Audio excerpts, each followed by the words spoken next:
તો મિત્રો આ ફોજીને એની પત્ની કોલ્ડ્રિંકમાં ઝેર નાખીને પીવડાવતી હોય છે ત્યારે એનો નાનો ભાઈ સંતાઈને આવે છે અને કોલ્ડ્રિંક એના વાટકામાં લઈ લે છે અને પછી એને એક ચિઠ્ઠી આપી દે છે જે ચિઠ્ઠીમાં લખેલું હોય છે કે તમે મરવાનું નાટક કરો એમ કહીને પછી એનો ભાઈ સંતાઈ જાય છે.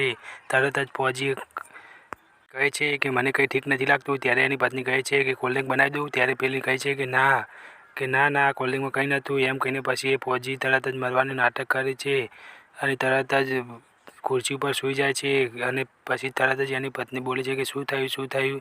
ત્યારે પછી મરી જાય છે અને પછી તરત જ એની પત્ની ખુશ થઈ જાય છે કે લો આજે કામ થઈ ગયું અને કોઈને ખબર પણ નહીં પડે કે મેં આને મારી નાખ્યો છે એમ કહીને પછી તરત જ એની નોકરાણી વિડીયો ઉતારતી હોય છે. ત્યારે એની પત્ની કહે છે કે અરે તું શું કરે છે, હું કંઈ મોટી સેલિબ્રિટી છું કે તું મારો વિડીયો ઉતારે છે. ત્યારે પેલી કહે છે કે ના સેલિબ્રિટી નહીં, આજે તો આ વિડીયો હું વાયરલ કરી દઈશ.